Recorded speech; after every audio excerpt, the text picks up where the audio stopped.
الرحيم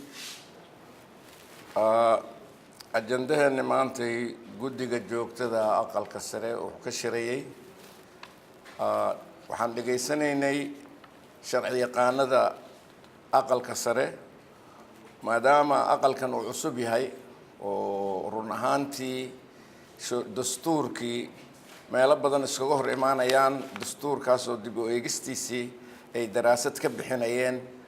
waxa aqalka sare uu ku leeyahay doorka maamul goboleedyada uu mathilayo taas oo noo soconayso dhageysigaas iyo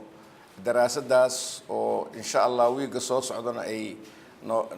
noo imaan dhageysan doono taas ayada ayaan ka shiraynay iyo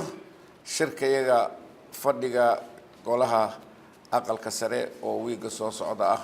insha Allah waxaan halkan ku soo dhaweynayaa gudoomiye